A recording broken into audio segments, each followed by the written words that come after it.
안녕하세요. 써니 언니 머스니 채널을 운영하고 있는 공주셋 육아맘 써니 언니입니다.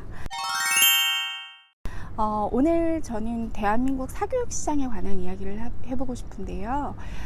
실제로 제가 지금 저희 아이 셋을 키우면서 엄마들을 만나고 서로 대화를 나누고 종합적인 의견을 바탕으로 제 의견을 조금 넣은 제 이야기를 한번 해보려고 합니다. 저희 첫째 같은 경우엔 지금 이제 초등학교 5학년이 되었는데요. 가장 사교육이 많이 필요한 시기이죠. 친구들은 지금 영어학원, 수학학원, 미술, 피아노 이런 건 기본이고, 논술도 다니고, 영어도 스피킹을 하는지, 리딩을 하는지, 이런 세분화된 이런 학원들을 지금 엄마들이 찾고 아이들을 보내고 있는데요. 우선 사교육이 뭐라고 생각하시나요? 제가 생각하는 사교육은 엄마가 해줄 수 없는 부분을 다른 교육기관의 힘을 빌어 아이에게 알려줄 수 있는 지름길이라고 생각합니다. 사교육이 모두 다 나쁜 건 아니죠. 사교육 없이 엄마가 해낼 수 없는 과목들이 분명히 있습니다. 제가 생각할 때 아이들이 사교육을 해야 하는, 처음부터 사교육 시장에서 사교육에 도움을 받아야 하는 과목들이 있어요.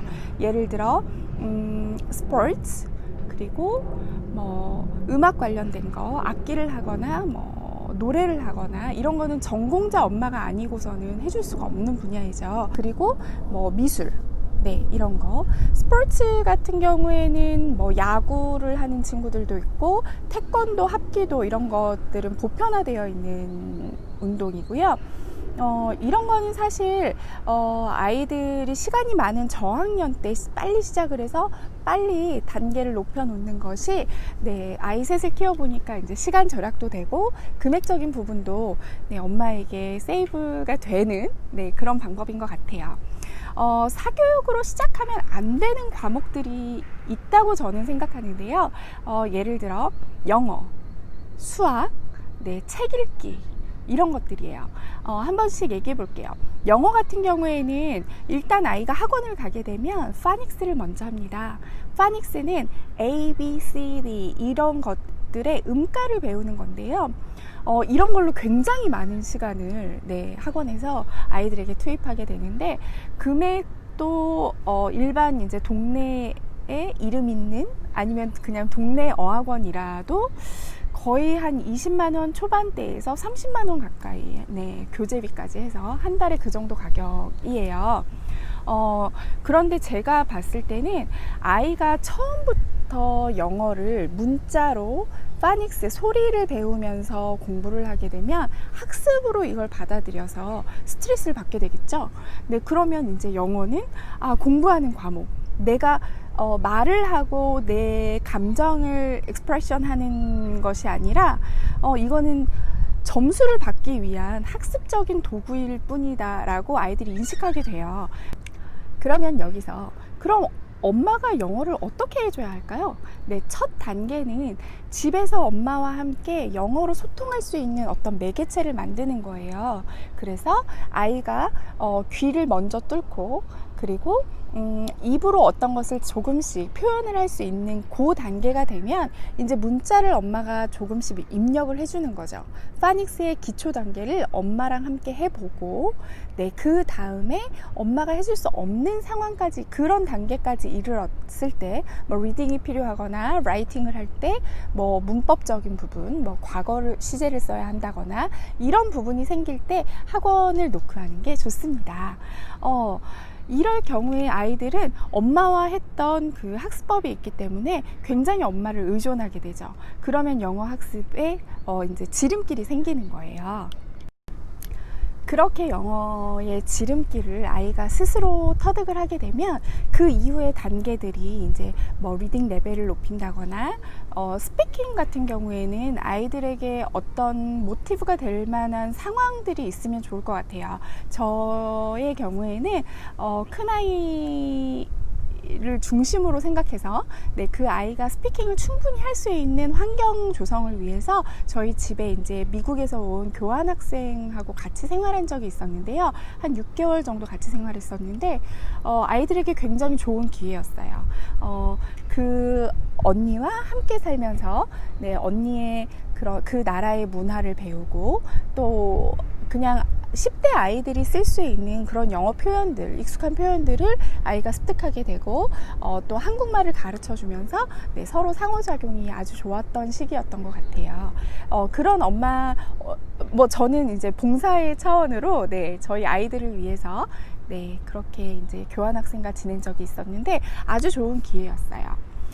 그렇게 영어는 조금 실생활에서 우리가 서로 커뮤니케이션을 하기 위한 도구일 뿐인 거잖아요. 한국말을 우리가 하듯이 네, 아이들이 더 넓은 세상에서 다른 나라 사람들과 소통할 수 있는 좋은 기회, 내가 이 정도 레벨 정도만 생각을 했었다면 영어를 아주 유창하게 할 수 있다면 이제 한 단계 업그레이드 되는 네, 그런 저희도 그런 시대였죠.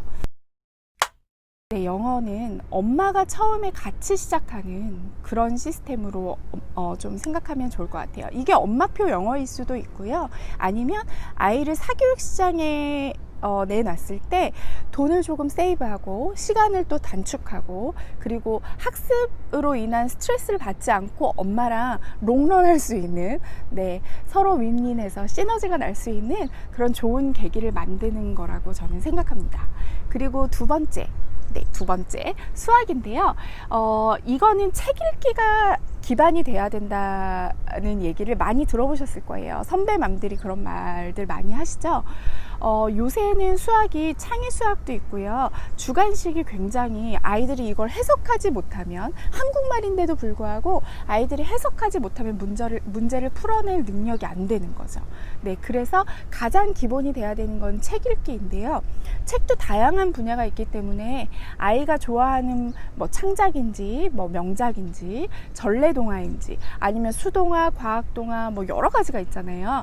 네, 그런 파트들을 조금씩 엄마랑 같이 체험을 하면서 그렇게 이제 아이의 단계를 밟아가면 좋을 것 같은데요. 그러면 여기서 워킹맘들 어떻게 할까요? 네, 워킹맘들 걱정하지 마세요. 저도 집에서 하는 일을 하고 있지만 아이들에게 크게 시간을 할애하진 않아요. 저녁에 자기 전에 함께 읽을 수 있는 동화책 그리고 함께 이야기 나눠보고 싶은 책들을 한 권씩 꺼내와서 저는 아이가 셋이니까요. 네, 그렇게 해서 그 아이가 이해하고 있는 그 동화의 내용, 그 아이가 이해하고 있는 그 영어 단락의 의미 이런 것들을 서로 스피킹 해보는 네, 같이 얘기해보는 그런 기회를 만들고 있어요. 수학이 제일 초등학교 입학할 때 제일 중요한 거는 연산인데요. 더하기 빼기가 되지 않으면 곱하기 나누기 단계로 갈 수가 없죠. 아, 그거 너무 쉬운 거 아닌가요? 이렇게 말씀하시는 분들이 있으신데요. 그렇지 않은 경우가 아주 많아요. 그런데 이 연산이라는 거는 시간을 재서 막 아이에게 30문제를 3분 동안 풀어라 뭐 이렇게 하는 강압적인 그런 방법을 저는 택하지는 않고요. 그렇게 하는 학습지들이 있죠. 네, 우리가 많이 알고 있는 네, 땡땡 이런 것들 네, 많이 있는데 그런 거 말고요. 엄마가 어떤 방법을 통해서 처음에는 이제 10자리 안에서 2 더하기 8 3 더하기 7 이런 식의 약간 우리의 보수의 개념으로 이제 처음에는 수학을 접하게 되죠. 그렇게 되고 이제 10의 자리가 되고 나면 더하기가 되고 나면 이제 빼기로 넘어와서 1의 자리에서 1의 자리 빼기, 10의 자리에서 1의 자리 빼기 이런 식으로 이제 단계를 밟아서 가는 건데 저는 이것 또한 아이가 만약에 수학형이지 않은 네, 이과형이 아닌 아이들의 경우에는 공부방을 가거나 교습소를 간다. 처음부터 그렇게 할 경우에는 아이는 그냥 정해진 시간 안에 연산을 빨리 하게 되는 그런 이제 기계식 수학을 하게 되는 거죠. 근데 그렇게 될 경우에는 그러면 이제 연산이 완료되면 창의 수학 때문에 엄마들이 또 다른 학원을 네, 유명한 학원들이 많이 있죠. 네, 그런 학원을 또 찾아서 또 사교육비를 들이고 아이는 또 밀리는 이제 과제와 네, 또 그 빡빡한 학원 스케줄 네, 이런 걸 소화하느라고 아이도 힘들고 엄마도 힘든 경우들을 네, 제 주변에 아주 많이 보고 있습니다. 그렇다고 제가 하는 방법이 정답은 아니에요. 그러나 저희 아이들은 최소한 책을 읽을 여유로운 시간을 가지고 있고, 놀이터에 나가서 뛰어놀 시간이 있고, 자매들끼리 서로 함께 뭐 인형놀이도 하고 책 읽기도 하고 뭐 보드게임도 하고 같이 하하호호 웃을 수 있는 그런 시간적인 여유가 있는 게 제 육아의 지금 방법이고요. 제일 중요한 거는 아까도 말씀드린 선배맘들이 너무너무 이제 중요하다고 얘기하는 책 읽기입니다. 책 읽기가 되지 않으면 책을 그냥 줄줄줄 글자를 읽는 게 아니고요. 이거를 책을 읽고 그 단락을 정리할 수 있는 그 능력이 필요한데요. 처음부터 되지 않습니다. 처음부터 되지 않죠. 저희 첫째의 경우는 굉장히 문과형이에요. 굉장히 언어 습득이 빠르고 형용사 부사의 쓰임을 아주 잘해서 말이 되게 굉장히 유창해요. 약간 부끄러움이 있어서 좀 처음 보는 사람들한테 낯설어 하긴 하지만 이런 경우에는, 그런 아이들의 경우에는 처음부터 책을 읽으면 그걸 말로 표현할 수 있어요. 엄마, 여기는 이렇게 읽었는데 이거는 이렇게 이런 내용이에요. 이렇게 종합해서 얘기해 줄 수 있는데, 저희 둘째 같은 경우에는 굉장히 이과형이거든요. 수학, 과학 쪽으로는 관심도 많고 굉장히 이제 속도도 빠르고 그런 편인데, 이 아이는 이제 무엇보다도 책 읽기, 그리고 영어를 익스프레션 하는 그 방면으로 굉장히 엄마 속을 애태우는 아이인데요. 이런 경우에는 엄마가 약간 도움이 필요해요. 책을 읽을 때 책의 단락을 끊어서 읽어서 그 단락의 줄거리를 이야기할 수 있게 그런 기회를 계속 제공해 주는 게 좋은 것 같더라고요. 이렇게 하면 논술도 급히 서두르지 않아도 땡땡 논술학원 가지 않아도 될 수 있는 거죠. 이렇게 해서 엄마랑 같이 기초부터 해야 되는 사교육 시장으로 바로 뛰어들지 않아야 하는 세 과목, 영어, 수학, 책 읽기, 이렇게 세 가지는 엄마랑 함께하는 분위기를 만드는 게 굉장히 중요하다고 생각합니다. 그렇다고 제가 사교육을 싫어한다거나 저희 아이들이 사교육 시장에 아예 안 나간다거나 그러진 않아요. 저희 아이들은 태권도도 하고요, 우쿨렐레도 하고요, 미술도 하고요. 이렇게 전문가의 도움이 필요한 과목들은 아낌없이 지원하는 편이고요. 악기의 경우에는 물론 이제 큰 돈이 들기는 하지만 1대1로 매칭을 해주는 게 아이의 속도도 빠르고 선생님이 디테일하게 봐줄 수 있기 때문에 아이의 스킬도 굉장히 빠르게 느는 것 같더라고요. 결론이라 할 수는 없어요. 교육은 다 엄마 아빠의 가치관이고 처해 있는 환경에 따라서 해야 되는 거기 때문에 결론은 없지만 일단 적절하게 믹스하는 게 굉장히 중요한 것 같아요. 엄마가 해줄 수 있는 분야를 제외하고 전문가의 손길이 필요한 분야는 사교육에 적절한 도움을 받으면서 그렇게 아이들이 행복하고 쉽고 빠르게 적응할 수 있는 그런 환경을 만들어주는 게 엄마의 몫이 아닌가 생각합니다. 사교육 시장 적절하게 이용해서 우리 아이들 현명하게 잘 키워봅시다. 화이팅!